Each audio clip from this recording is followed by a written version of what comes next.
Hello and welcome to the Route 1 Show, the podcast bringing you all the latest football action from West Yorkshire and beyond. I'm Stephen Brown, and coming up on the show today, we'll be speaking to former Sheffield Wednesday and Hartlepool player Ritchie Humphreys, all about his career and his new role as PFA chairman. We'll also be delving into the world of women's football and discussing the current state of the ladies' game. Plus, we'll have a roundup of all our teams here in West Yorkshire, including Leeds United, Huddersfield Town, Bradford City, Bradford Park Avenue and Guiseley.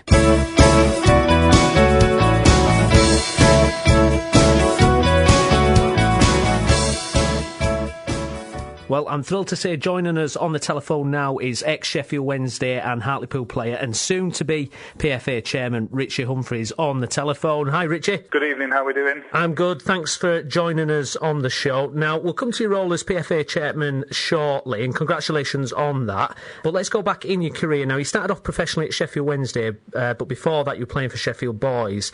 And am I right in assuming you were a Blades fan? Yes, so no hiding the facts from that. So how did it feel turning out for the blue half of Sheffield then? Well, being a Sheffield lad, I'm extremely proud. As you alluded to before, playing for Sheffield Boys from, I played for them like under 11s and wasn't successful at the trials at under 12s and the 13s. Got back into playing for them about under 14 level. In the meantime, I'd been at Sheffield United's Centre of Excellence and been released from there around the age of sort of 13. So just playing Sunday football really, and managing to get back into the Sheffield Boys setup was when a Sheffield Wednesday scout asked me to go to their Centre of Excellence, and obviously I was successful there and I signed there, did my YTS and then turned professional. So I was extremely proud to it's difficult, and there were many other people like myself who've had knockbacks earlier in their career and have the sort of the desire and the mental strength to prove people wrong. And but that comes with development and age as well. Obviously, if you're not a standout player at a certain age, doesn't mean you can't keep developing. In your junior teams. Well, that's it. I was going to ask how you were at a young age to kind of take those hits. I mean, you do have to be strong mentally, don't you, to recover and then gain a professional contract. You do, but you also have to carry on enjoying your football. Yeah. I think the moment any young players stop enjoying it, to stop enjoying it at an early age, it's probably not for them. If you've got my parents weren't particularly sort of pushy. They just wanted me to enjoy it, and I wasn't at a professional club where everybody else was attached to a professional club, where it be Barnsley or Rotherham or United or Wednesday or even Manchester United. Some of the Sheffield Boys lads were having trials with and linked to. So, I think I just enjoyed playing football, played for Greenland Low Edges and a team called Brunsmere in Sheffield. They were my sort of junior clubs. And so you're playing with your friends, you're enjoying it, but still taking it deadly serious, having that desire to get back into that Sheffield Boys setup. Because at the time, and it's obviously changed now, with academies and stuff, but at the time, playing for Sheffield Boys was a real honour, a real big deal, and you got your blazer and your Sheffield Boys badge and all that sort of thing, and it was a real honour. And actually, my team were fairly successful. We managed to get to the final of the English Schools Trophy at sort of under 14 level. Yeah, so we lost in the final to Liverpool, who had a extremely strong team as well. Yeah, I bet. Of course. Did you ever consider any profession away from football? Then was there ever any possibility that you'd look towards something else? Not particularly, no. I mean, I didn't mess around at school. I still took it, serious and stuff, and tried to get as best grades as I could. But by the time I was sort of 14 to 16, and you sort of associated schoolboy forms with a professional club, my only ambition was to get a YTS. That was the next rung on the ladder. Yeah. You can't. There are certain extreme cases where if a player might have been given a YTS with a guaranteed professional contract, but that wasn't the case for most of us. It was sort of like 10 of us who got YTS. There's a lot from the Sheffield Boys team, actually. Sort of we all played a lot of football together. So no, in terms of another profession at that stage, I just wanted to be a footballer, and I hadn't got that YTS, I would have probably done what some of my friends did and gone off to college and qualified in something else. Brilliant. And I was obviously, when I found out we were getting on your show, I did a cheeky look on YouTube, and I would urge anyone to go and check the goals compilation. Some fantastic goals there, but there's also the clip of you against Leicester, the chip, which is just I mean, that's a great goal, isn't it? It's probably, out of all the goals I've scored, and I've scored some important and some some sort of spectacular ones. Really, I haven't scored a great deal of goals in my career, and a lot of them have been half decent ones. Yeah. That goal against Leicester, I just think everything surrounding it. I'd just broken into the Sheffield Wednesday team. It was live on Sky when I think it was that would have been my first live game. I'd been on telly. We were top of the Premier League, all those sort of things, and it was sort of a good friend of mine, still friends now, who was a first-year professional, said he was one that came through Sheffield Boys and Sheffield Wednesday's system with me.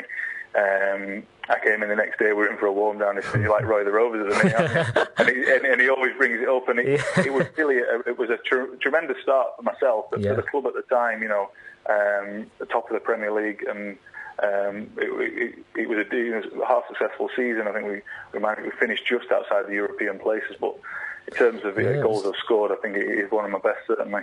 It was a great period, wasn't it, for Sheffield Wednesday, the 90s? I mean, do you follow the club now? Do you kind of look now? I mean, obviously it's not had anywhere near that level of success in the last decade or so. No, I mean, obviously I follow the club. A lot of my friends are Sheffield Wednesday fans and season ticket holders, and sort of family members are season ticket holders as well. So, it's been in Sheffield. I'm back in Sheffield now. I'm at Chesterfield, so it's back to listening to, I can listen to the local radio stations and the local papers and stuff. But I mean, we came across Sheffield Wednesday in the playoff final for Hartlepool, which was a fantastic occasion with it being my old club, but just, for such a fantastic football club itself, the support they have and the support they took down to Cardiff was phenomenal, and we were just picked to a championship place by them. What's it like when you go up against a former team? Then is it emotional? Is it how does it weigh heavy on you? Or are you wanting to prove a point, or how do you go into those type of games? I think maybe the first time I played against them was sort of first time back at Hillsborough. Maybe it was you want to do well and not prove a point necessarily, because sometimes it's not needed. But it was weird going back at the time. There was still a few people I knew when I first played against them, but I've played against them several times since, and it's an outstanding football club, the same as the team across it. Like you said before, my club, Sheffield United, that I grew up supporting, that my dad went long before I was around, and that's the club that's in the family. But as a Sheffield lad, you want those two teams to be challenging, in the top of the Premiership, really. I'm very proud of where I'm from, and two football clubs that, will be doing better in the future than they're doing at the moment. Yeah, it's a bit strange, isn't it? It's a bit of a Yorkshire phenomenon, isn't it, that we don't really have any teams at top end. I know Hull have kind of yo-yoed between the Premiership and Championship, but your other big clubs, your Sheffield Wednesdays, your Leeds, have really not done it, have they? And across the region, it's not been a really successful last 10, 12 years, has it? No, it's not been a great period. I mean, Leeds were obviously the last team to do extremely well. Had a really good run in Europe. Yeah. But the clubs you've mentioned, Bradford had a spell in the league. Yeah, all fantastic.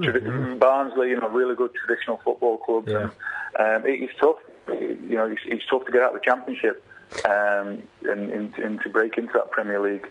Obviously, we've seen the finances that are needed to do that. Yeah. But from my point of view, being a Sheffield lad, and a Yorkshireman, I like to see everybody doing as well as possible. Absolutely.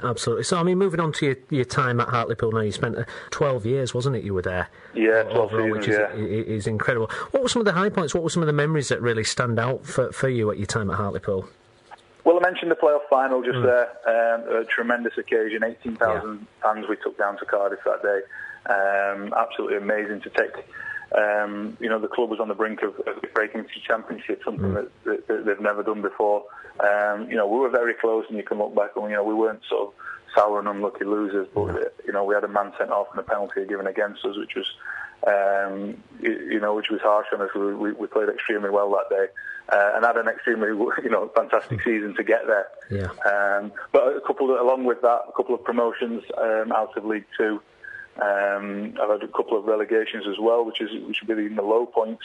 Yeah. But the promotions, playoff campaigns, And being part of a successful team with an amazing dressing room, an amazing team spirit, and that's what promotions are built on. Things like, yes, you've got to have good players, and we had good solid support and good investment from the owners, but that team spirit, we'll live with for a long time, and you want to be around those people. And a lot of them are tremendously good friends now, and some aren't playing, some are coaching.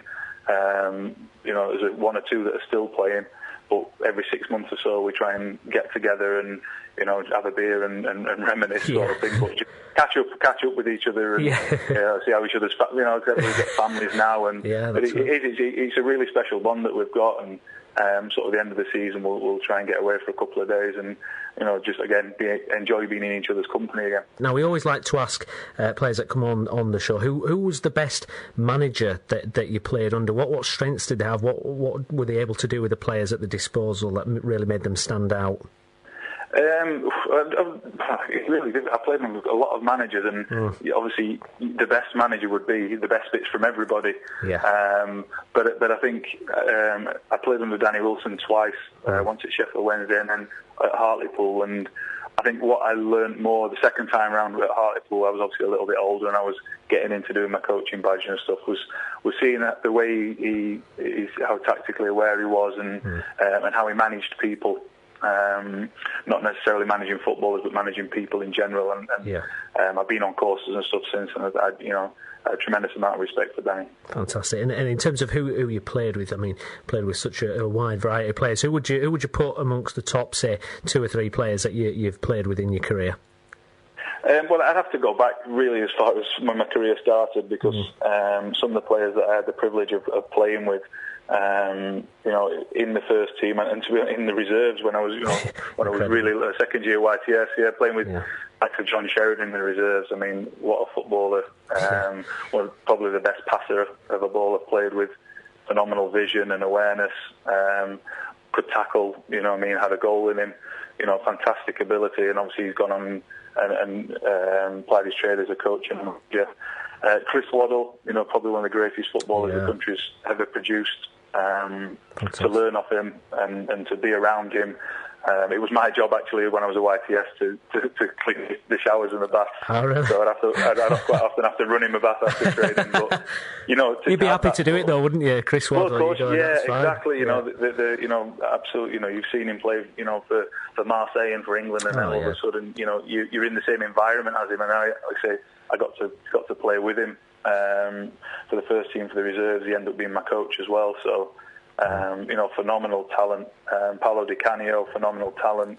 David Hurst. I mean, those sort of guys that are, when you're playing, if you can't learn from these lads, it was a great grounding for myself and learning at club level, and then playing for England under-21s and England youth. I played alongside Rio Ferdinand and Michael Owen. How did you find it? Jamie Carragher. I mean, these are the lads who've had top-class international careers. How did you find the England setup and being part of that? What's the atmosphere like compared to club level?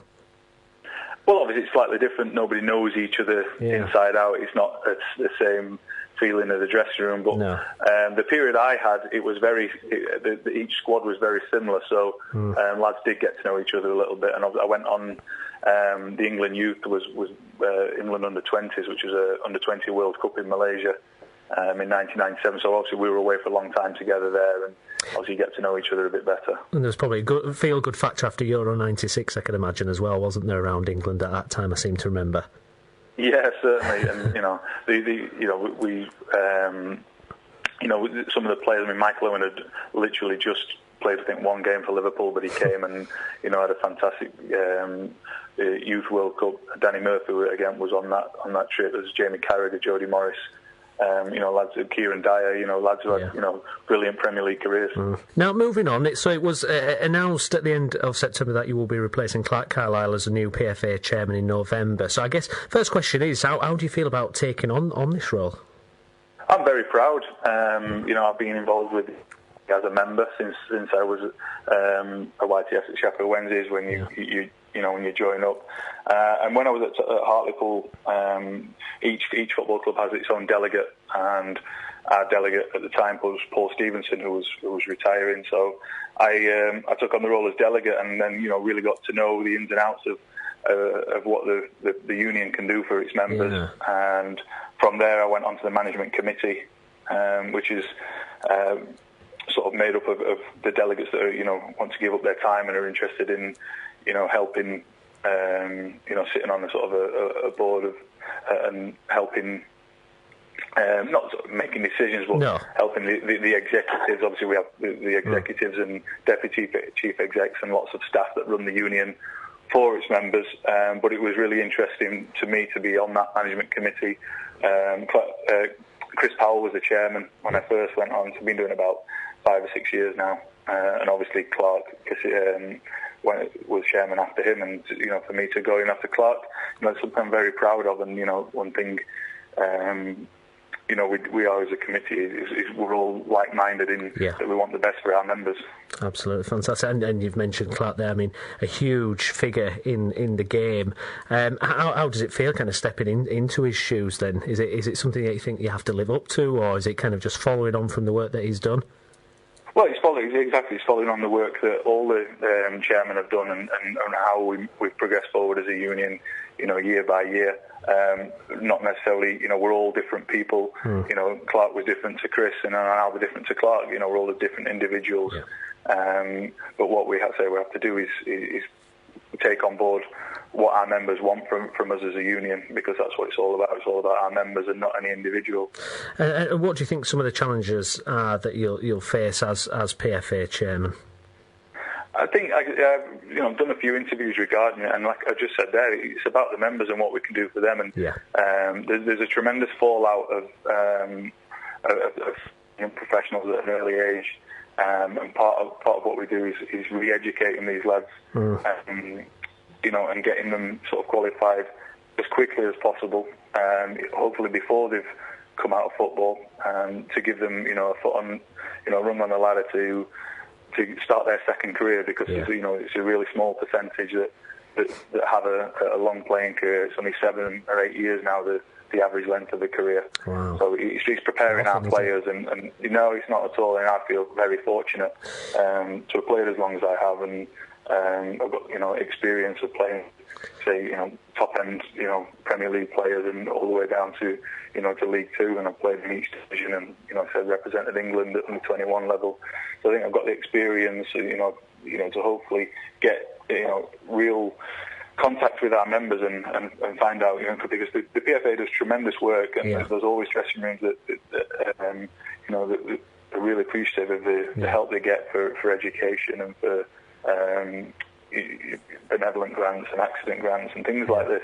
But there'll be always people who want the PFA to do more, and they're the people we need to listen to. Sure, no, absolutely, and it's interesting, is it, because we've had a lot of cases recently of ex-players before kind of your generation, the older ones that perhaps weren't as looked after as well. I mean, your Gazas or your Kenny Sansons, or even someone like Keith Gillespie, who's come out and with the gambling addiction and that. It's so key, isn't it, to protect players and give them the support when they need it. Yeah, absolutely. Obviously, as well as the education in terms of qualifications, in colleges and universities, there's the education of gambling and alcoholism and things like that. And we have the Sporting Chance, which is set up to help any individual. Obviously, Clark did an amazing documentary about depression, and it seems to be at the forefront at the moment with players not coping with leaving the game, and making that. We have a program called Making in the Transition. So coming out of being a professional footballer, and as said, getting into their second careers, because a lot of our members are obviously going to have a second career, and not a high percentage have got possibly the finance not to work again, but a lot of people who have the finance still want to work, because it's being out there and socialising with people. I mean, mentioning that documentary from Clark Kyler there, can we expect any BBC Three documentaries or Question Time appearances, Ritchie? I wouldn't have thought so, but I would do anything to help any of our members. I think that's an important role that I've got as chairman, as a representative, that can be on call and on hand for any of our members to, if you come speak to me or speak to any of our tremendous staff that we've got, that I'm on hand to do that. That we can help anybody with anything we can.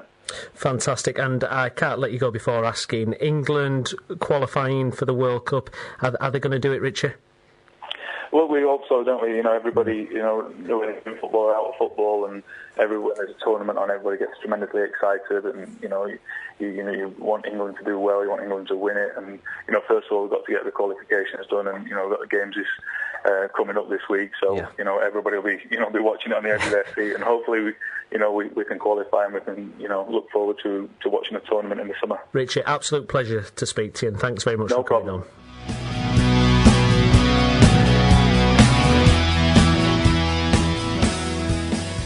Right, well, I'm delighted to say that joining us now on the telephone is Doug Thompson, who's the Huddersfield Town writer for the Huddersfield Examiner. Hi, Doug.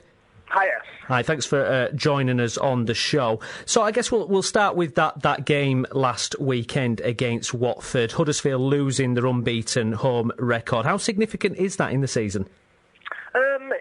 Significant in a way, obviously, because it's the first home defeat, and you always look to win all your home games, to get as many points from your home games as you can. But in the overall scheme of things, probably not a disaster, I don't think. No, and I know the boss, Mark Robbins, he came out. He said for the first 20 minutes they kind of showed Watford how good they can be, but it kind of faded, didn't it? And a mistake from Smithies and Watford getting that goal, it really took the impetus away, didn't it? I guess.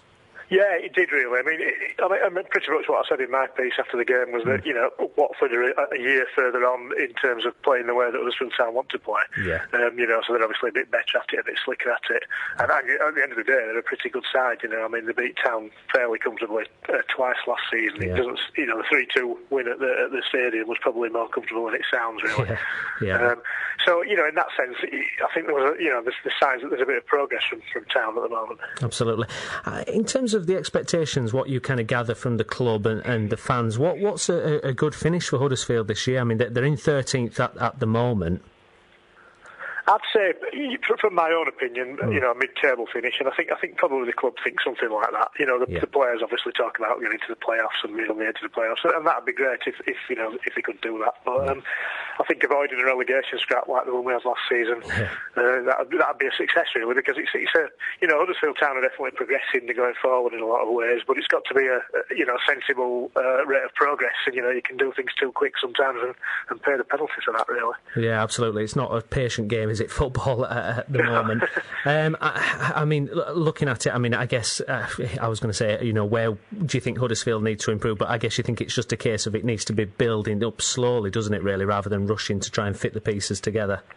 Yeah, definitely. I mean, I think they've certainly got to give Mark Robbins some time. I certainly like what I've seen of him. I like talking to him. I think he's a very interesting guy, and I think he's got some very solid ideas about how to go forward. And I think he's trying to do it in a sort of measured and sensible way. He's taking into account financial fair play, that kind of thing. Yeah. The kind of budget that Town are working to, the kind of crowds they get. So, he's not coming with sort of stars in his eyes and expectations of a big budget. He's doing it in a sort of sensible, sort of measured way. And I think his ideal is to sort of build the club up and take it forward in that way, which he did really at Rotherham, maybe not so much at Barnsley, and Coventry. There were signs that things were sort of starting to come together, and I think it's vitally important that even if they do hit a bad spell, that they stick with Mark Robbins, and don't panic, and just go with the flow really. Absolutely. Who for you then have been some of the standout players this season? I mean, obviously everybody's talking about James Vaughan, he's grabbing the headlines, but who for you is really kind of carrying Town this year? Yeah, I mean, obviously Vaughan's goals have been absolutely crucial. There have been goals from other parts of the team in more recent times. At the start of the season, it was only Vaughan that was scoring, really, which was a bit of a concern. They are scoring more goals from other areas. I think Jonathan Hogg's been a good addition. He maybe has a little bit of a dip in the last few weeks, but I think over the season as a whole, he'll prove to be a crucial player. He's the sort of player that you notice when he's not on form, really. Yeah. He does a lot of the sort of nitty-gritty, if you like, the ugly side, for want of a better expression, and he's very good at that sort of mopping up and getting his foot passing. He covers a huge amount of ground in the course of a game. So I think he's been a very good signing. Peter Clark, for me, still does a fantastic job. He's a real leader, he's a great captain, puts his body in the way, a real sort of old-fashioned defender. And I think Alex Smithies as well, to be fair.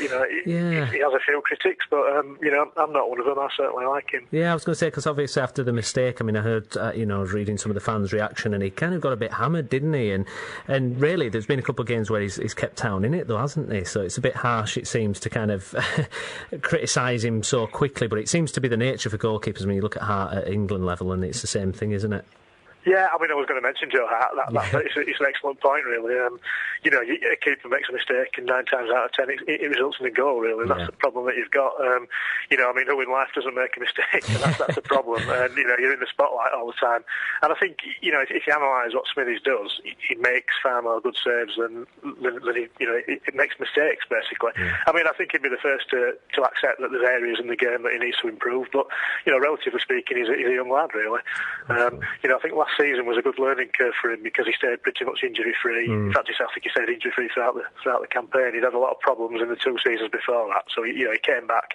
Town were playing at a higher level. He obviously was tested a little bit more than he might have been in League One, and I think he came through it quite well. Yeah. And he's on that learning curve, but I think there's so much potential there with him that it'd be unwise not to stick with him, basically. So you're back him to bounce back after that mistake, then? Yeah, definitely. And he's a strong character as well, Alex. He's getting a bit more. He's always been quite self-confident, but he's getting a little bit more. He'll speak a bit more and he'll put his point of view forward because he's growing up. He was a very young lad when he came into the team, and it's difficult, like in any walk of life, if you're young and you don't really know your way around the sort of first team scene, as it were. It takes you a while just to sort of get used to it, get used to the dressing room. But he's been around long enough now, and he's starting to show that bit of maturity, I think. So it's a couple of weeks away to the Leicester game, 19th of October. Obviously, international break now. Is that? Is it a good or a bad thing after losing your home record as Town have? Probably a bad thing, I think. Maybe not a midweek game, but I think again next Saturday would have been good just to sort of get back into the swing of things, really. Yeah. I'm not a big fan. I understand the reasons for the international break, but I think it sort of breaks the momentum of the season, really. You had a very strange situation where we had sort of 3 midweek games running, and then with the Blackpool game on a Friday night, it felt like another midweek game. So there were 7 games in 22 days.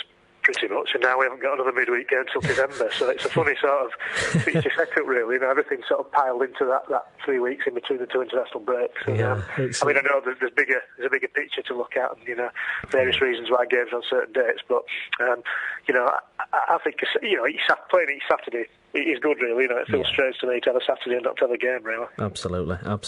And just finally, Doug, just at the wider context, looking at teams in Yorkshire, because I'm just interested to say I was reading some facts about Yorkshire as a region and how kind of unsuccessful it's been, really, in terms of teams in the Premiership and winning trophies. What do you think it is about the area where we're kind of lacking in success on a large scale? Yeah, I don't know, really, to be honest. It is an interesting point. Obviously, Leeds have faded over the years. Yeah. Obviously, Town fans enjoy that fact. Yeah. But, I think there's signs of a bit of a turnaround now. Obviously, if you count Hull City as a Yorkshire team, they've gone into the Premier League. Bradford City are obviously doing well. Again, probably won't be popular with Town fans for saying that, but they are improving. They had a fantastic season last year, didn't they? Getting to Wembley and getting promotion. Hopefully things are turning around a bit. You look at Sheffield and the 2 Sheffield clubs, who are both massive clubs, aren't they? They're both struggling a little bit. It's one of those strange situations, really. You go over the Pennines and Burnley and Blackpool are both doing well over in Lancashire. Yeah. I think it's, I don't think there can be a sort of reason across the whole county. No. I think it's just coincidence that so many of the teams have had, fallen on tough times, if you like. But hopefully, there's a Yorkshire revival on the cards because, there's nothing better than a good derby match, is there? We've got Leeds coming up quite soon. Absolutely. Personally, I'd like to play Bradford again on a regular basis, because those kind of games are the ones that kind of excite you, the kind of games you want to be involved in, whether it's playing in or covering as a journalist. Yeah. Absolutely. Well, if City carry on the way they are doing, it may happen yet next season. Doug, thanks very much for joining us. Much appreciated. No problem at all.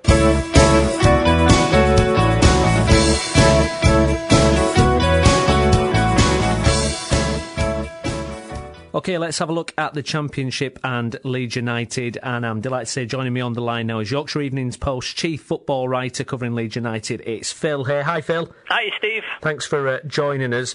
So I've read Peter Lorimer's article in the Evening Post talking about the players now need to sort their act out essentially, because it's a terrible run of form, and we were speaking about it before. Do you agree with Lorimer in what he's saying about the players? In the main, I do. I think there are probably two strands to the argument. The first is that the club definitely need more players, new players in certain positions. They need a striker, they need wide players, i.e. wingers. They need someone to give them width and a bit of pace on either flank to get in behind defences.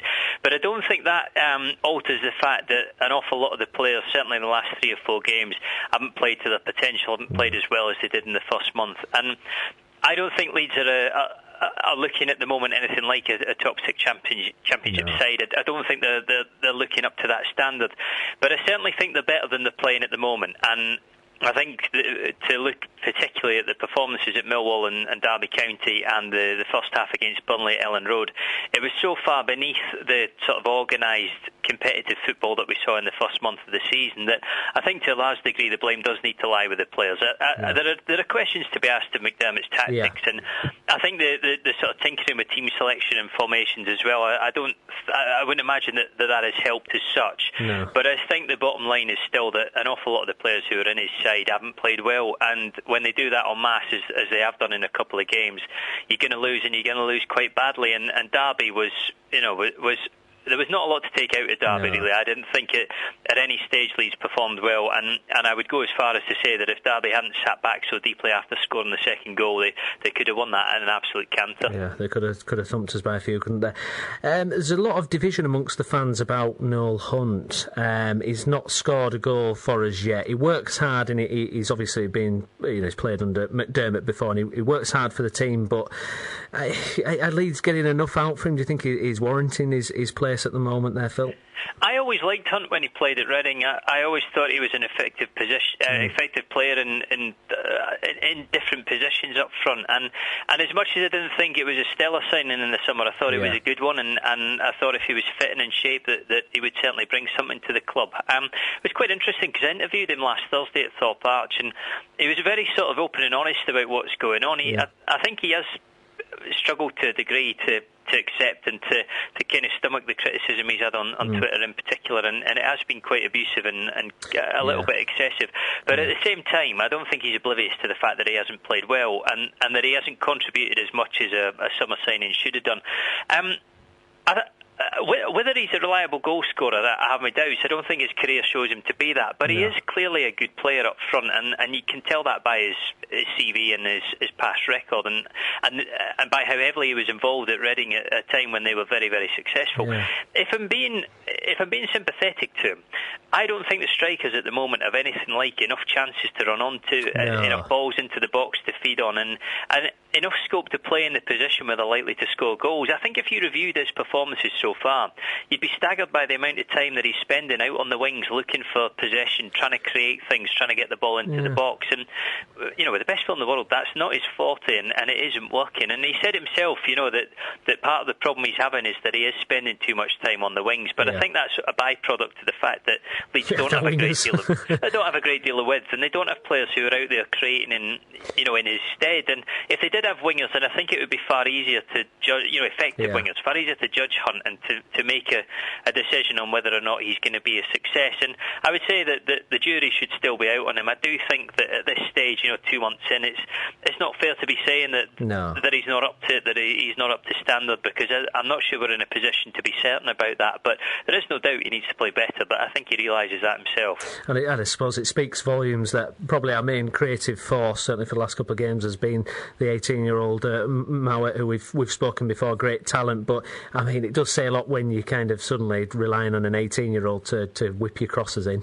It says a lot as well when you're the same 18-year-old is the best player on the pitch, and frankly at times at Derby looked like the only player who was really settled and unnerved by all that was going on round about him, because the players did look pretty shell-shocked after Johnny Russell scored Derby's second. It's extremely encouraging with Mo, because he's had a bit of a baptism of fire in that he's gone into the team at a difficult time. And I know at his age and his experience, very little attention and criticism is going to be thrown at him. But at the same time, he's coped with it well. And I think that tells you that if he was in a more confident side and a side in slightly better form, you'd be getting more out of him again. But I mean, he is a creative player and he will create chances. But they need more in the midfield that will do that. They need more across the middle four. They need players out wide who'll take the pressure off so that you can let Mowat do his thing in the centre without having to feel that he needs to drift, that he needs to get out onto the flanks and away from where his real strengths lie. And it's been quite telling, I think, in the last couple of games that Rudy Austin's played on the right wing, because by no stretch is that his position. In no way is that where you're going to get the best out of him. But it's odd, but I think it's symptomatic of the fact that McDermott is looking around desperately to try and find the formation that suits these players. And you still have to reflect that he's 6 months into the job and he's signed 4 new players, and it's not enough to overhaul a squad that struggled last season. And I think for as long as that situation persists, you are going to get the sort of inconsistency and the sort of down spells that you had under Neil Warnock. Yeah, it seems to me that I always remember Howard Wilkinson saying, this was back in the 90s when Leeds were in the top league, and he said the fans of the club won't be happy unless they're challenging for the top honours. And even when we were back in League One, somehow there was a better feeling around the club in terms of, look, we're winning games and we're challenging to get promoted. Then when we first went up into the Championship, we did really well that first season, I thought, just missing out on the playoffs. But the last couple of seasons, it seems to have stagnated a bit. Obviously, there's been off-the-field problems. But it does seem, I don't know, an expectation level with the fans versus the reality of the club. It seems like it won't mesh, and the fans are just not going to accept this kind of level of mediocrity. Oh, I think that's the question, though, is whether or not they should accept it. And I think they're going to have to. I don't think there's any alternative there, because the way things are at the moment, it can't be a flash-in-the-pan change where suddenly they go from being a mid-table club to being a top-6 side. But if you think about the reasons for the expectation around here, the club have got a turnover of about £30 million, which, outside the clubs who are coming down with huge parachute payments, puts them well up amongst the highest earners, or the clubs with the biggest income.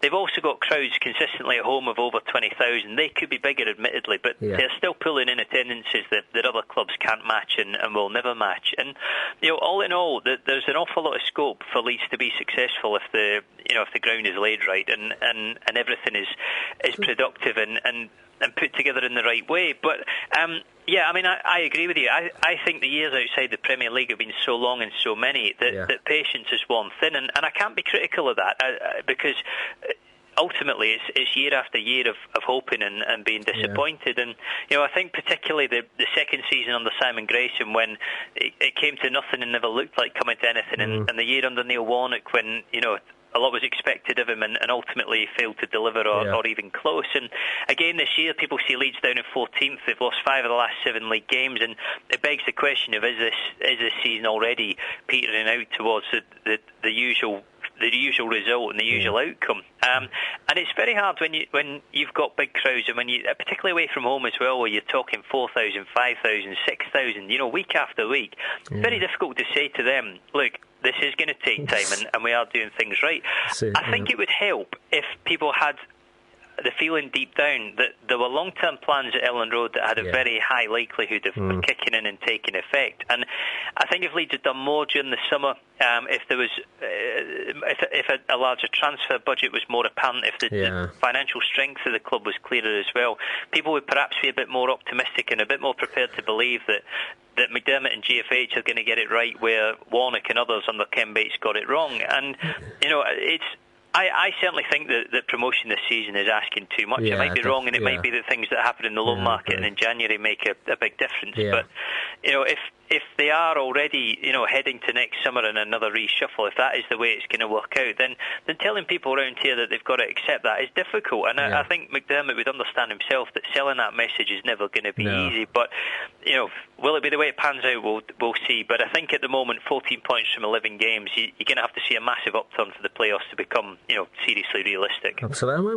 When you mentioned the money that the club makes and the size of the club and the amount of fans that it gets in the door, so is it still a murky situation with the finances and the fact that there's been practically no investment? And I think I heard the Murphy deal was we were going to pay them in parts for him, and there's sell-on clauses and all this kind of involved. So it still feels a bit illegitimate in a way. It still feels that we haven't really got, like you say, the full backing and the full belief there. The difficulty is that they're a club with a big income and large outgoings as well. I'm loath to look ahead to next summer because it's so far away, and I just don't think that's a productive way for the club to be thinking. But to a degree, when they come around to the end of this season, they're going to find that the $3 million plus bill that they had to pay to Ticketus to pay off the East Stand loan this summer won't be there, and they'll have that sum in their account that's taken away from season ticket money this summer. So that is a bonus in itself, and they've got about 6 or 7 players who are going to reach the end of the contracts at the end of this season. Players who they would like to move on at the moment but can't. As of next summer, the players will have no right to stay because they'll have no contract, so those wages will go off the wage bill, and again that will just trim down an expense that that is there at the moment and is obviously causing a bit of a problem. And that is, I think that is ultimately the key to this at Leeds, is if they aren't going to have somebody with a huge amount of money that can bankroll this whole operation, and given that the financial fair play rules are coming in anyway, that's going to be more and more difficult. What they need to do is to get to a position where a huge amount of their income is able to be applied, or more of their income, a higher percentage, is able to be applied to the playing squad, and the other expenses that are weighing them down are somehow lifted. Buying back Ellen Road, for example, would remove, and Thorpe Arch would remove about £2 million rent a year. You add that to the Ticketus loan, you add that to the money that might come off the wage bill. There are ways in which the situation could be better, and if they were, I think Leeds would be in a far more powerful position. And as I say, I think that ultimately is the way that Leeds are going to find the route to success, is to get into a position where they've got the money they need and they're not constrained, or they're not worried about the costs that they're having to bear, which at the moment admittedly are very high. Yeah, no, absolutely. And of course now it's a 2-week break, the international fixtures for England and such. I suppose it's not a great place to have a break at the minute on the back of a loss, but it might give the squad time to gather the thoughts and kind of re-energise, I suppose. Yeah, I actually think the usual comment about good time for a break doesn't really apply, especially when you've had one a month ago and here it is again. But they did play 7 times last month, and they did go away from home on 5 of those matches, including Millwall and Reading, away game at Newcastle midweek as well. So to be fair to them, and I guess a slight bit of mitigation for the results was the fact that the schedule was very, very hectic, and I do actually think that this is quite a good window for them to take stock of what's happened and to really apply themselves on the training ground to go over the things that are going wrong and to try and resolve those, so that against Birmingham, even if they're not free flowing and really cutting up front, they're at least organised and avoiding the sort of concessions that they had against Derby. And above all, it gives them a bit of time as well to have a proper look at the loan market and to work out what's out there and to see if there is anything that can come in and make a difference, any players who would really improve the squad. And I don't think people are going to swallow the idea that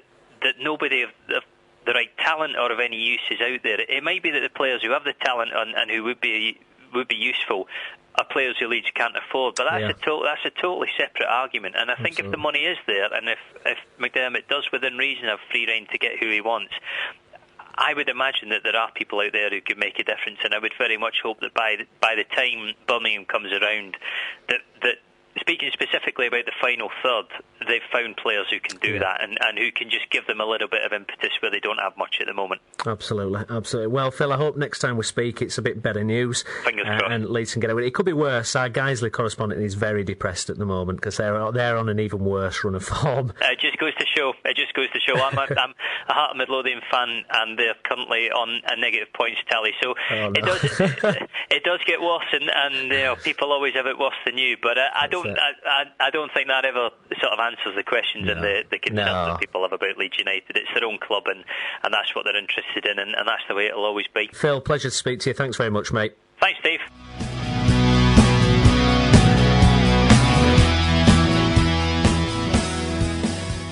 OK, well, I'm delighted to say joining me in the studio now is our brand new women's football correspondent. It's Ash Creedon. Hi, Ash. Hiya, you right? I'm good, thank you. So it's a brand new feature on the Route 1 show. So I guess place to start is women's football. Now, to me, it does seem to be becoming more prevalent, shall we say, in the national consciousness. You see it more games on TV, for example. You hear more about it in the news. Is that correct? Is it building up then? Is it slowly gaining in popularity? I don't know. It's a bit of a catch-22 because a lot of people say that you don't have a lot of women's football on the television because people aren't interested. But then people can't be interested if it's incredibly hard to get access to it. Right. So you'll find a lot of sports that are not sort of widely watched, are not widely shown, and it kind of just goes around in circles. So I think the Olympics did a lot to help women's football. It was kind of the starting platform, really, for the sport going forwards, because there was almost really zero interest in the men's football at the Olympics. Yeah. Not just because we didn't perform well, but because I think people were looking for a different kind of feeling than they get from men's football all year round. And because we did so well, the women did so well, they gained a lot of popularity, and I think that really helped. The BBC, of course, being a sort of national corporation that we all own, have a duty to put on something on TV that maybe not everybody is into. That's what they do. That's the beauty of it, is that they can show niche sports, and I think women's football is coming out of that niche, but certainly with the BBC now taking it on and agreeing to show the Euros, obviously, that have just been, the World Cup coming up. Yeah, it seemed it seemed more prominent, didn't it, the Euros? Absolutely, it's the coverage. first time it's been shown on terrestrial television. Normally relegated to the digital channels, isn't it? The BBC Threes and that kind of thing. I don't think it's even been shown before on any BBC channel, and I don't know if they tucked it away somewhere on a Sky Sports 41 or whatever, or Eurosport maybe. Yeah. But I think it's the first time they've been shown on any sort of national channel, as it were. So we think it's building up. In terms of the domestic game then, for people who don't know, what is the structure of it then? I know it's the Super League, isn't it, the top league? Yeah, I think 2011 they decided that a lot of the problem with people coming to watch women's football is that playing on the same day as their equivalent men's side, they often have to play at much lesser stadiums. You get less of an atmosphere. They're playing at the same time as the blokes, and a lot of people felt that it wasn't getting the attention it deserved because of that. So they've made the Super League, which is the best teams in the country. Yeah. And they now play during the summer, or during what is normally the football off-season. Yes. It gives them a chance to use their own stadiums, get a bit more interest in the game. I don't know how it's going to work out going forward, because the rest of the women still play in the normal football season. So the normal football season then, so is that still the same teams competing in another league then? Or no, they don't compete. So they got the Premier League down playing then, from my understanding of it, of how it's set up. So like Leeds United women are playing at the minute and stuff, and they play on a Sunday, but obviously not Elland Road. Yeah.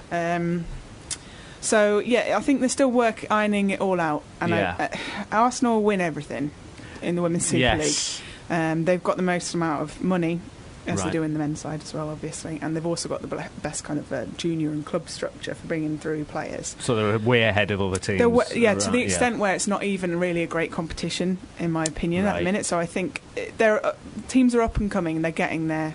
Bristol are getting there, Doncaster are getting there, but they need to. There needs to be a real sense that somebody else could win like cup finals and could win the league before you really get that sense of interest in it, I think. Yeah, it's a funny one then, isn't it? Because at the moment it is so difficult to compete against the men's league dominance, and all the hoopla that surrounds that. Do you see then it can change then eventually depending on scheduling, and if they get that right, then there is an audience for it there. Yeah, I mean, they need money to make it successful, but it needs to be successful before they start making money, because it's down to ticket sales, and you can get a season ticket for Leeds United ladies for the same price as you can get a one-match ticket for the men. So they're just not bringing in the same amount of cash. They're not bringing in the same audiences, and they're not bringing in the same sponsorship deals. So there could be that opportunity as well in terms of cheaper tickets. I think if it was more, publicised, people may go, because Leeds United is a great example how the fans have felt slightly ripped off. A majority of the fans, in terms of you paying Premiership prices for a club that can barely win a match. Yeah.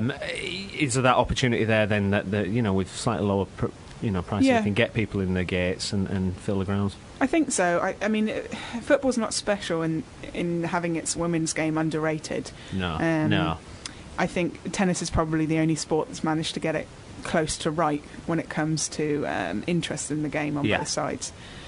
And to get people turning up at the stadium, you do have to have investment and interest in it and advertising. And I think that if you're a family and you're wanting to go out to the football, it's a great choice for the day. You can take your whole family for about £8. Yeah, which is you just don't get that in football anymore, do you? Definitely in the men's don't. Game. But it needs to trickle down from a national level, so things like showing it more often will help. Yeah. But it's also having the people that sort of set the agenda in football, the pundits and the commentators, taking women's football seriously. Yeah. And obviously comments about women, like the women that are involved in the men's game, sort of umpires and referees, and like sideline judges and all those kind of people. Every time there's a woman in those roles and they're disparaged by male commentators, it has a knock-on effect for women's football as well. Yeah, absolutely. So I think it has to be top down, definitely. One strange thing, I don't know how you feel about this, is when I've ever seen women's football coverage, when it cuts back to the studio, say on BBC, they always have an ex-male player. Like it was someone like Martin Keown or Lee Dixon or something. Yeah. And it's like, it feels to me like, they're trying to qualify it by, let's get the guy in there. And I mean, I don't know if it's anything like that. I mean, why would that happen? You would never see the reverse, would you? No. Is that just pure trying to pull people in by putting a familiar face on the screen? Yeah, I think so. And I think it's about showing that people who are heavily involved in football can have an interest in the women's game. They respect a serious interest. that as well, A lot of the managers and coaches are still male. Obviously, we've got a male coach in charge of the England side. Yes. So there's that. And I think an integration and a mix is good. I haven't got a problem with men coming in to talk about women's football as long as they're taking it as seriously as they take men's football. I would love to see a female asked to come in and to do half-time chatter on a men's Premiership game. Yeah, it'd be interesting, wouldn't it? Now, you mentioned England there, and they haven't appointed a permanent manager after Hupp, Powell, and they've got Brent Hill, who's going to stay on for the qualifiers. Yeah. In terms of the national team, then, how are we doing at national level, Ash? Improving now that sort of since Hope Powell's gone, really. I think do you think she was harsher done? Do you think they made the right decision in getting? I mean, she'd been there for a long time and done lots of good things, but the results weren't there, were they, the Euros? No, but I think it's very hard to tell. I think often when we talk about women in management positions, the things that we find admirable in male managers are not celebrated in female managers. So she's too harsh. Yes. She's making all these decisions without consulting people or whatever. Like when they're a man, they're just straight to the point. They're no nonsense, and when they're a woman, they're kind of sort of bitchy. But if they'd had the results on the pitch, then it wouldn't have mattered, would it? Surely. That's what it's come down. That's what it seemed to be.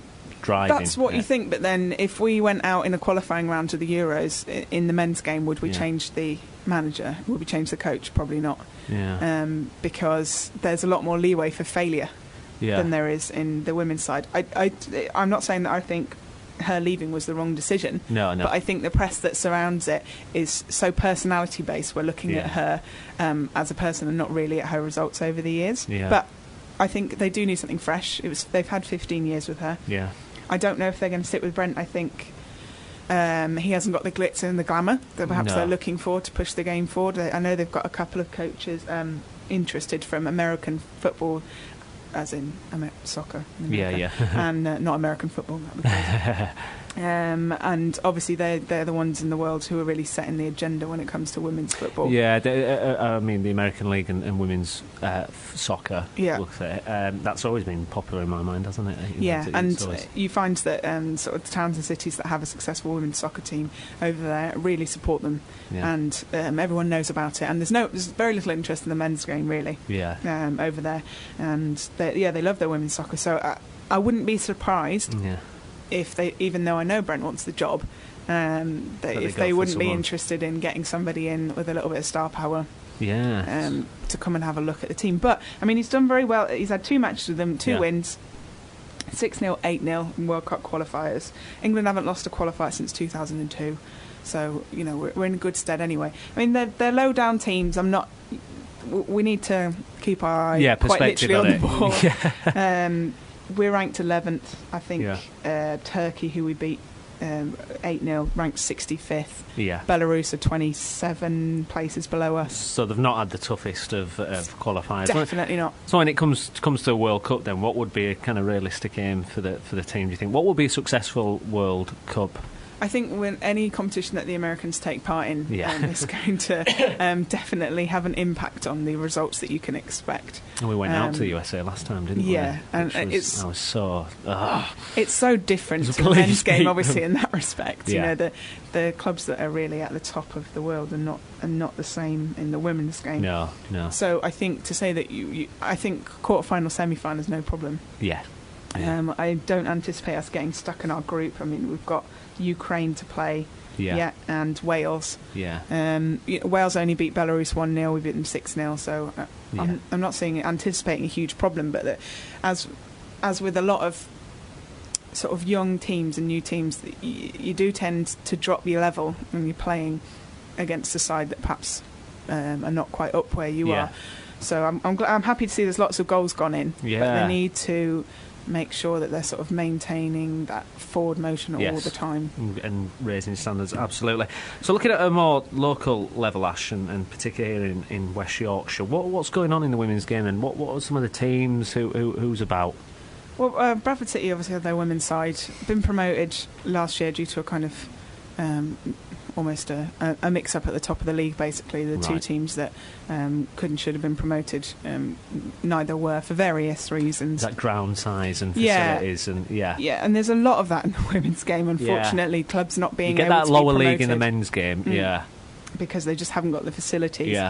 And I think when they're looking to make the game more popular, they also need to make sure that they can hold up that end of the deal. So Bradford had quite a lot to prove, really, because they've gone up when they didn't finish top of the table. Basically, they've gone up a league, so a lot to prove. They're sitting 9th in the table from 11. No, I mean, they're not doing too badly. They've only won one, which is... But, they've had a couple of draws. So it's not looking too bad, basically. The goal difference is not too murderous. They've got, a couple of teams above them with a Blackburn are on -10 goal difference at the minute. So it's not horrendous. No.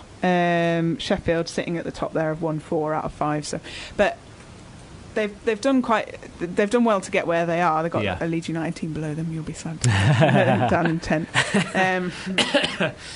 I'd be very happy if they managed to stay in the league, and I imagine they would too. Game against Stoke City at the weekend. Stoke sitting 3rd in the league, and they've done really well actually this season already. They led them 2-1 right up until the last 5 minutes on just legs. Just legs and timers. You can see it on the pitch. A couple of minutes to go, and they equalise at 2-2. So I know that must be heartbreaking. But they've got a point from it. They could have got 3. From a team that's right at the top of the league there, so they're not being outclassed, but it takes a while to settle down, I think, into a new league. I'm not expecting relegation, but I wouldn't be overly surprised. You wouldn't be surprised if it happened. Well, Ash, thanks very much for joining us and giving us an update on the state of the women's game. No worries.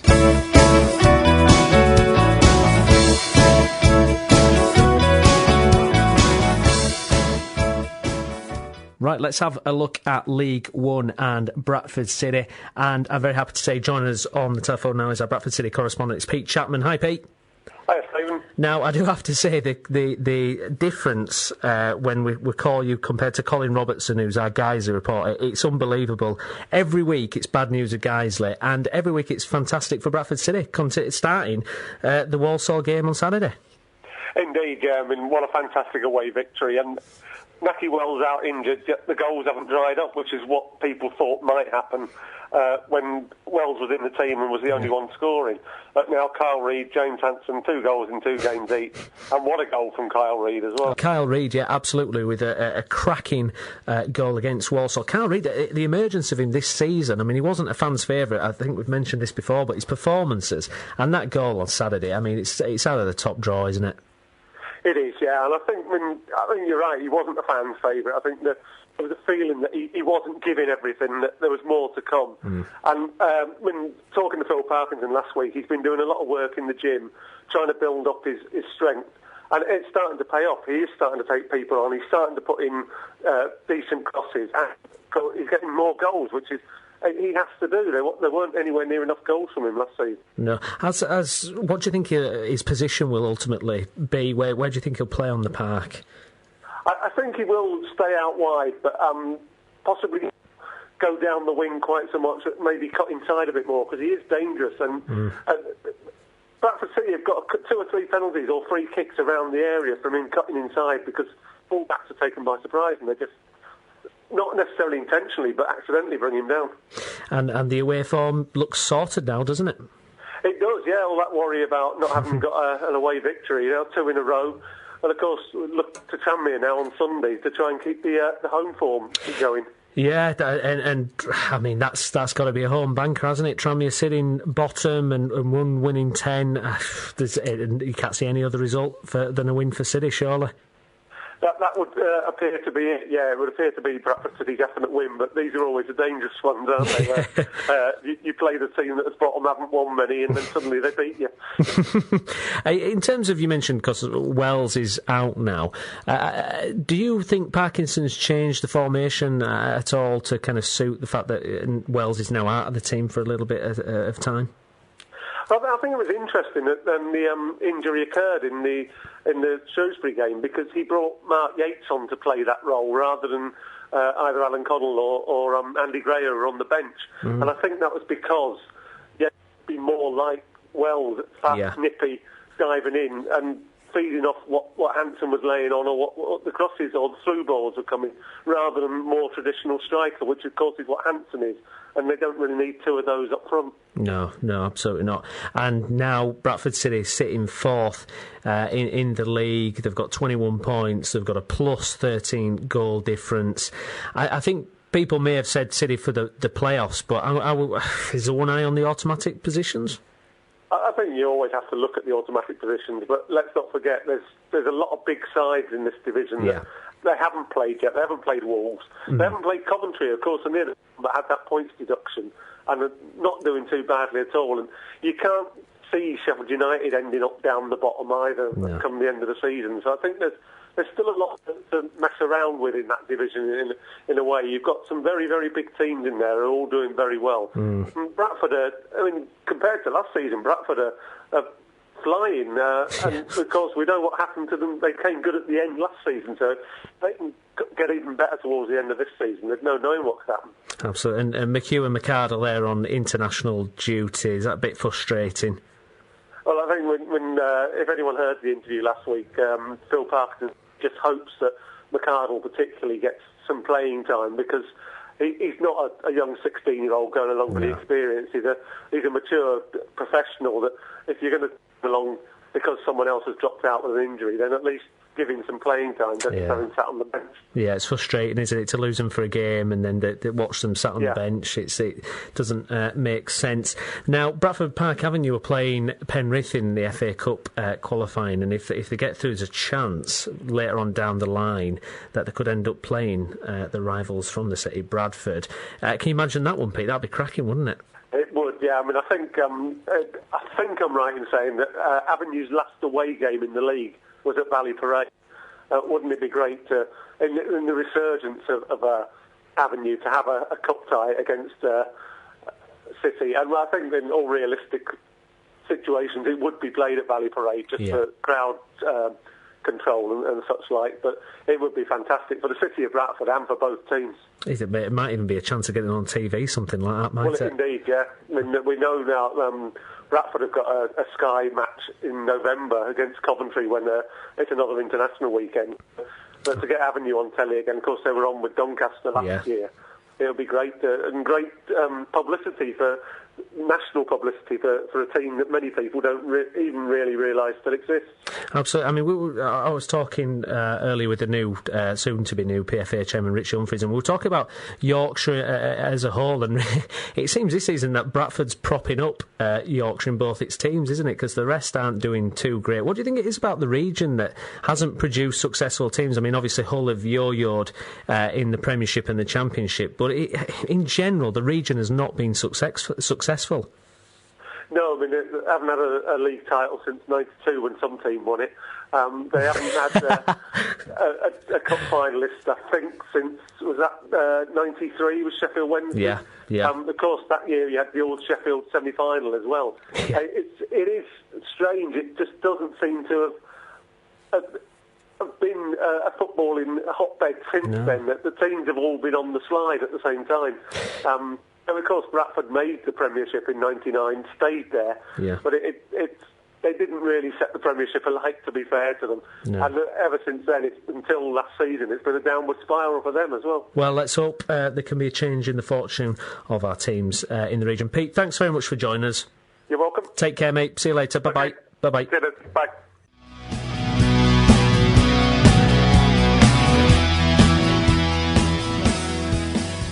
Now looking at the Conference Premier and Halifax Town. Well, a heartbreaking 2-2 draw against Nuneaton on Tuesday night. I'm delighted to say joining us on the line now is our Halifax Town correspondent, Andrew Pinfield. Hi, Andrew. Hi there, you all right? I'm good, thanks. So frustrating for Halifax to take the lead in injury time and then 60 seconds later Nuneaton equalise. Heartbreaking stuff. It was less than 60 seconds. It was straight from the kick-off. We didn't play particularly well last night. That was after going down to Luton on Saturday, we played really well. And we're unfortunate to get beat 4-3, and everyone knows about our impressive home record. Yes. Unfortunately, we went behind 1-0 when a slip-up from Mark Roberts let the Nuneaton player through on goal to make it 1-0. And really, it wasn't a very good performance, but we ground out an equaliser.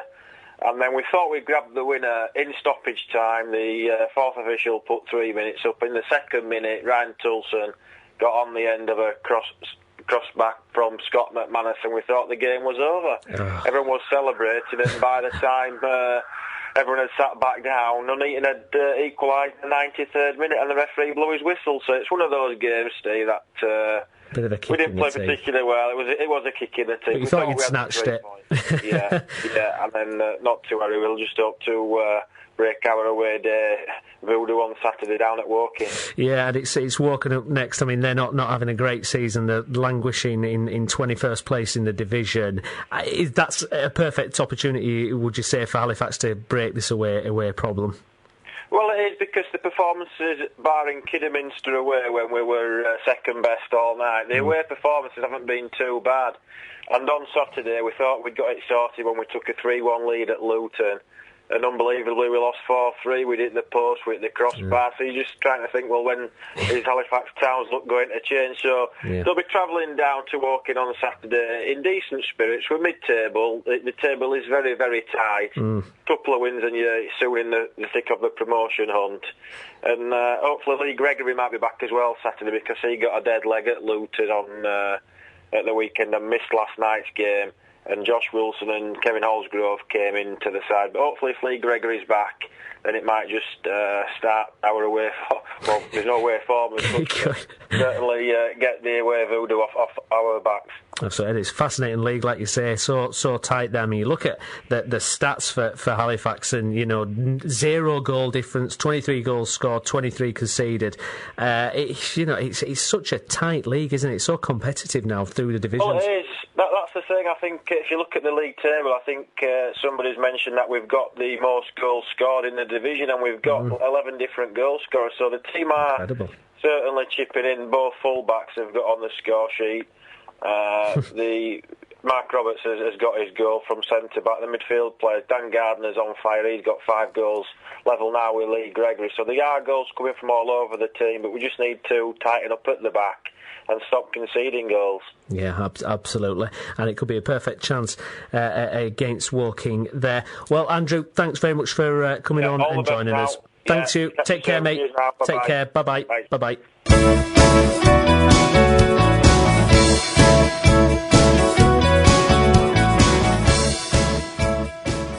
Right, we're going to have a look at Guiseley now, and I'm delighted to say joining me on the telephone is Colin Robertson. Hello, Colin. Hi, Stephen. How are you doing? I'm good, thank you. Thanks for joining us. Now, I do have to say, I believe last week, am I right and correct, you were running a marathon? Oh, no. 2 weeks' time I'm running the marathon. You're running it in 2 weeks' time, so you're in training at the moment? Yeah, a week on Sunday. It's the Yorkshire Marathon's first time it's been run. I'm in training. Wow. I did 21 miles last Thursday. Oh, and fantastic. I have to say, ouch. That is amazing. So you're in tip-top shape, basically. I'm in some sort of shape. So tip-top is the right way to describe it. You see, it seems every time we ring you, you're up to something exciting. Do you remember the Father Ted series? And do you remember there was a priest that Ted would always ring? And whenever he rang him, this priest would be in the middle of some extreme activity, skiing down a hill or something. I'm expecting one week to ring you up and you'll be parachuting or something like that, Colin. Yeah, I'll tell you what, you've got quite the wrong impression of me. Lovely. Well, just promise to do with the Morbot or something and tweet us a picture if you're successful with it. Well, Colin, I'm sorry to have to do this, but every time we seem to ring you up now, it's off of another disappointing Guiseley result. And I do say result because the performances haven't been completely dreadful. I mean, the first half against Altrincham, it wasn't completely off. It was the second half where it seemed to go pear-shaped. Colin, what do you make of this run of form? I know you've spoken to Mark after the games. I mean, he must be pretty chewed up about it himself. Yeah, I think he is, to be honest. I mean, to be fair, the first couple of games, barring the Boston United game, which was the first one after Steve Kittrick had left, and Mark had to play himself at centre-half. After that game, which we were well beaten and deservedly so. But in the first half of that game, actually, fairly on parity with Boston. We then, put in two good performances and, came on the wrong side of the results in both instances. Unlucky with injuries, etc., as we've been talking about. But obviously didn't do well against Bradford Park Avenue in the Cup. But in the first half at Altrincham, we were a different team and we were looking good. We got the goal, we were disciplined, we were putting some lovely flowing passing movement together. And in the second half, it just all went wrong. Why? What is going on? What happens? Well, to be fair, you've got to look at Leeds United. Great manager, knows his stuff, changed things around at half-time, brought on two substitutes, and, completely changed the complexion. But then individual errors came in to play as well. I mean, James Walshaw was always going to be the hero or villain of the piece on Saturday. And for Altringham's perspective, he was the hero. He got a penalty early doors. He got a second following a defensive error from Matt Clark, who gave the ball away. He picked up a third late on, and of course that man, Damien Reeves, also picked up one. But it was all within a 16-minute spell. So within 16 minutes, we'd gone from being 1-up to 4-1 down. And even so, in that spell, we'd still had... forced Stuart Coburn, the Altrincham goalkeeper, into a fine save from Michael Burns. But the second half performance, it felt like a bit of an abdication. It was very frustrating watching it from the sides, and we were commentating on Guiseley FC radio, and to be fair, we had Danny Ellis as well up there, and he was palpably at half time we were bouncing. We were all a bit excited and hyper, and then but in the second half it was just as bad as you could have expected. And no game now for us for 2 weeks. It's left a real sort of like downer on things. Yeah, it's histed in a couple of weeks, and I guess what's the mood amongst Guiseley fans? And are they behind Bauer as it's his first job and that kind of thing, or is the frustration kicking in? And is there a possibility that Bauer could leave if this form continues? I think looking at the forums, there's one or two people who are beginning to question the decision, etc. already. But I mean, I think you can kind of expect that. We haven't won, I think, since August. Yeah, it's. I mean, the form guide, it's just loss, isn't it, for the last 5 or 6 games? It's absolutely woeful at the minute. I know there was an issue after the game with the fans, weren't there? But Mark was keen afterwards to put it that he just got the players in the dressing room just to tell them, didn't he, really? And they didn't maybe clap the away support. But that was because he just wanted to get them in the dressing room, didn't he, and give them a dressing down, I suppose. Yeah, there's no issue with that for me. I mean, any sort of comments around that has just missed the point, to be honest, because what he had done, he was furious with the players. He called them straight in. He wanted to tell them what they were. Then he realised, actually, perhaps, he should have let them at least acknowledge the fans before giving them the sharing his views that he wanted to do. So, but I thought all credit to him. Actually, he recognised he got it wrong, and he called me back to say, look, I want to say something so that when people hear it, I've recognised I've got that aspect of it not right. So, no issue there for me. There shouldn't be any repercussions on that. But, I mean, to be fair, he's having to do an awful lot of transitional stuff at the moment, and there's some interesting changes that have happened in that week. Matt Clark didn't look at all bad in the first 45, but had a difficult second half. But he's come back from injury. We've had players having to make his makeshift back four in recent weeks, including Reece Main, who had to play centre-half, and he gave away the penalty. He'd recovered remarkably from an ankle injury the previous week when he was playing centre-half. And we thought we'd lost him. So he's had an awful lot of difficulties to contend with, and he's trying to make his mark on the team. There were some bright spots, don't get me wrong, in their first half performance, some super performances. Louis Swain, of course, really impressed again. Alex Johnson, likewise. And there's this sense of, there's some hope in it. But we just need a result. At the end of the day as well, you look at the table, and guys are losing to the teams in those top 8 positions. Yes. And, we haven't had the fixtures that have allowed us to get a team. It seems like he's had no break at all, has he, Mark, as since he's taken over. Like you say, the fixtures, it's just run against him, hasn't it? A little bit, yeah. I don't think he'll use it as an excuse. I don't think he would. I mean, he would expect to go to Altrincham and give them a run for the money. Yeah. And, in the first half they did, so the team's capable of doing it. And I think, he will feel frustrated that against Park Avenue we didn't put a better showing up in the Cup, I'm sure. But equally, we haven't had teams around and about us. The teams we've beaten, Workington and Gainsborough, right down at the bottom. Histon, I think, just becomes such an important game the week on Saturday for all concerned, because that's a team that's beatable, I think, and that's what they'll be. That's what they'll be expecting. Yeah, I mean that 2-week break now, is that a chance for the manager to get him on the training field, kind of say, all right, let's start afresh now. We've got a couple of weeks, get some training sessions behind us, get a new mentality in, and let's see if we can get that first win. And it could be the springboard of something better. And then hopefully we'll have something positive to chat to you about, Colin. Yeah, I think a lot of the stuff off the scenes is positive as well. There's been good off behind closed doors friendlies being arranged. Yeah. And impressive is an opportunity to forge links with local clubs. With an opportunity to get players in on the loan, and I think that sort of the benefit of that hasn't come to the fore yet. No, and I think there is plenty more positivity. That's positive things that are happening actually behind the scenes that are really beginning to show themselves through in terms of the performances on the field. It's such early days. I mean, he's only at the start of what I think will be a good career at Guiseley, and I hope that he'll prove the doubters wrong very shortly. This kind of football phenomenon now, where we see trigger-happy owners of clubs and managers only having a short time to kind of make their stamp on a club, does that filter down to Conference North level? Do you think there's going to be that kind of mentality seeping in there, or is it just not the financial capabilities to do so, unless people are on rolling contracts, for example? I think when it goes badly wrong, the decision will be taken. Yeah. I mean, last season we saw Jason Lee leave at Boston United. He was replaced by a manager who came up from a couple of levels below, Graham Drury, untested at that level, but had a really, really wretched time.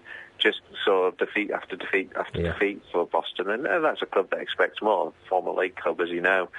So they did make the decision. They went to their third manager with Dennis Green going there from Histon. Or the former Histon manager, and to be fair, he started to turn things around there, and they're now contenders again.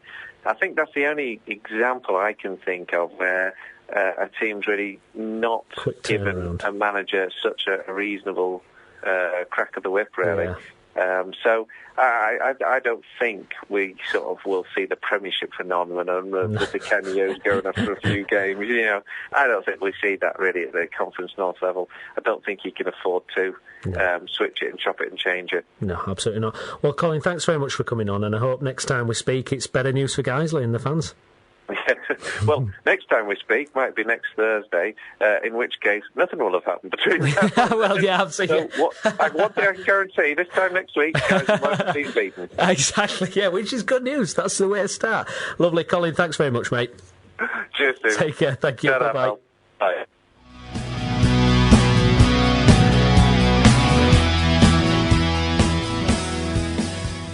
Right, let's have a look now at Bradford Park Avenue, and I'm very happy to say joining us on the line now is our Park Avenue correspondent. It's Chris Bell, who, but for a dodgy alternate, would have been sat in the studio with me. I know, I should have been there. It's a shame, but we'll have to make up for that in future weeks. Absolutely. Well, actually, Tim and Alex have bailed on me as well this week, so don't feel too bad. So it's Penrith in the FA Cup. They managed to overcome Scarborough in a penalty shootout. Should be straightforward for Park Avenue. You'd hope so. You'd hope so. In honesty, I don't know a great deal about them. I need to get my research and my notes together for Saturday's game because, let's face it, with Scarborough, there's more to know about them, shall we say, in the sense of obviously Scarborough, they folded, they started again. They're like a lot of clubs that are getting to this level. They're on the way back up, shall we say. But with Penrith, they really are a club that,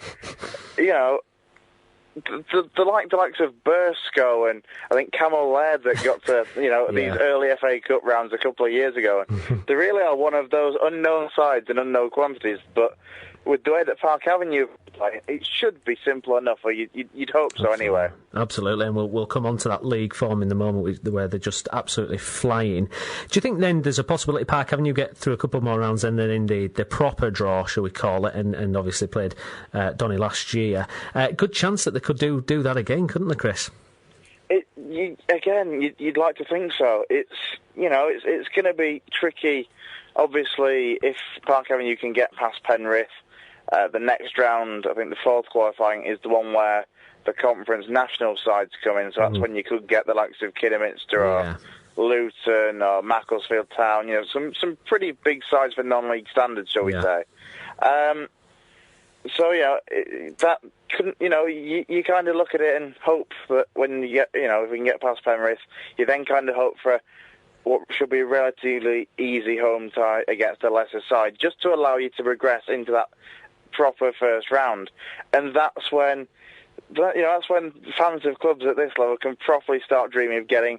I think I was talking to Bernard Chizzy on the way down to Solihull. We were just nattering in the car about the FA Cup and the possible outcomes. And, the best possible outcome I think that we came up with in terms of going to a massive ground is probably Wolves away.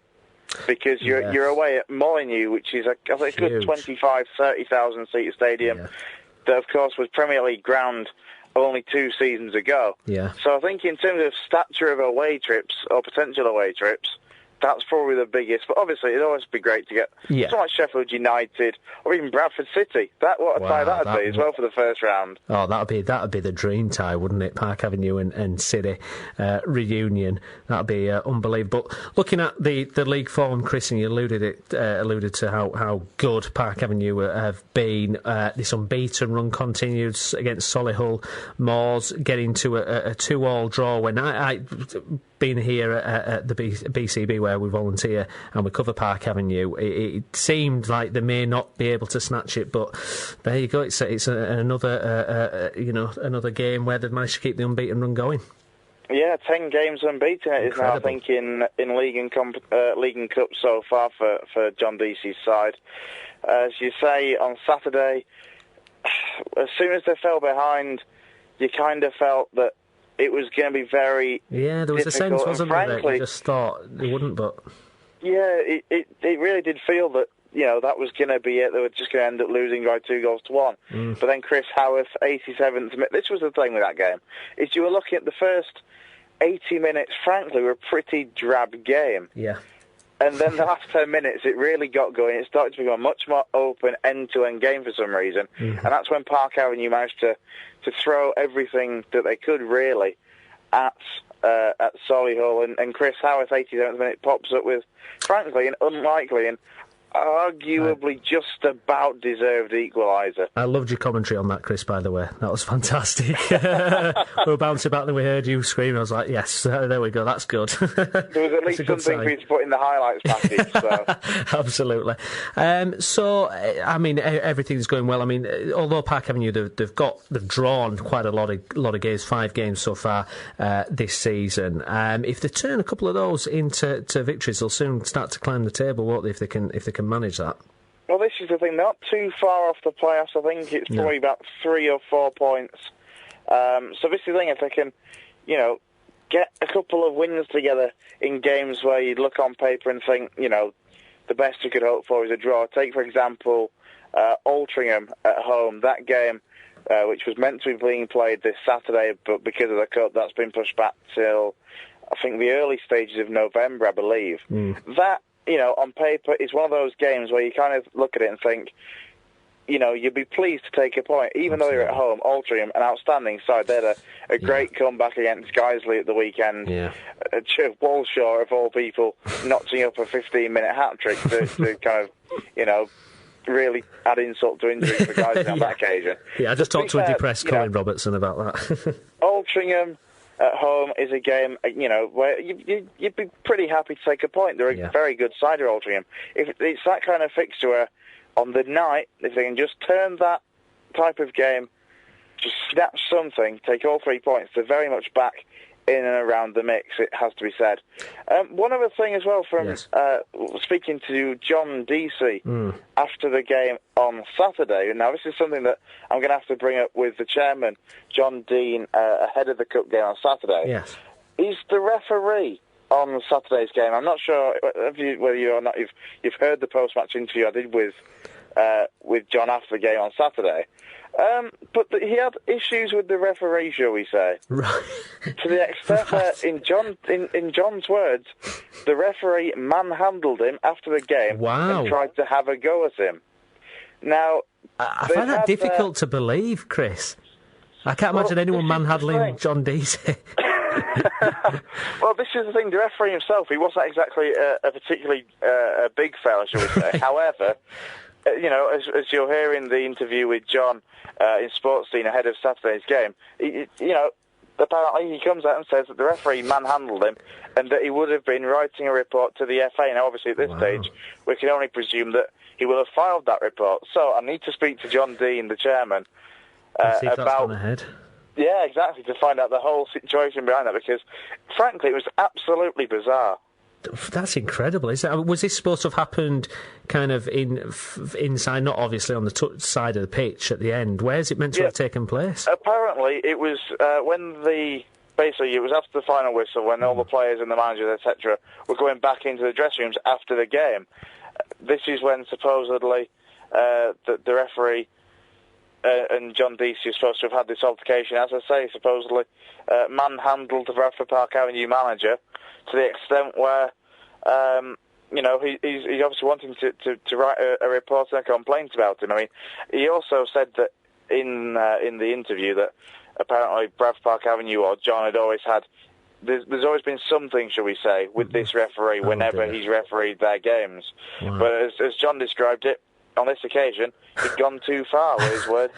Astonishing stuff there, and we'll have to keep up to date with that and see what happens with that. There's also, I've heard, I was speaking to Phil Hess, who's a lifelong Avenue fan. He says there's going to be cheaper tickets available on Saturday for the game against Penrith, isn't there?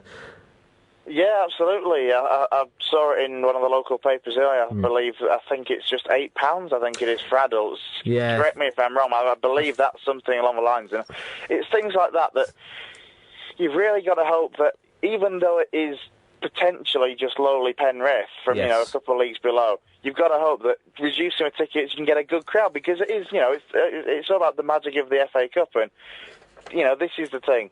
Because it's a lesser side, it should make it more of an interesting cup tie, because as we both know, these giant killings always happen season after season in the FA Cup, and in this occasion it's Bradford Park Avenue that are the giants, so they're going to need a big crowd down there to get behind them to prevent that, really. Well, Phil was also mentioned the fact that City are playing that day, so maybe they'll get a few more fans in the ground as well. Well, absolutely. That would be something that Park Avenue should aim for, because, as we say, Bradford City aren't playing. It's a great chance for the Bradford City fans to see what a great standard of football, non-league football, actually is. It gets such a hard knock. Yes. From fans of Premier League fans and Football League fans. I agree completely. Any non-league game I've gone to at Park Avenue the last couple of years, it's been a really good standard. Yeah, absolutely. And this is the thing. It gets quite a lot of stick, shall we say, from fans of the bigger clubs and the higher league sides. So when you've got an international break like this and the non-league sides are in action when your club isn't, this is a great chance to go down and actually see what a good standard of football it is at this level. And, there's no harm in Bradford City fans getting down and supporting, the local rivals, so to speak, every now and then, And let's hope for that dream FA Cup tie, Bradford City versus Bradford Park Avenue. At Bradford the Hall, of course. Absolutely, yeah. Lovely. Chris, thanks very much for joining us. No problem at all, and take care, mate. Once that car's fixed, we can get you in the studio. Absolutely, definitely. Lovely. Thanks a lot, mate. Take care. Bye-bye. Take care, mate. Bye-bye. Bye-bye.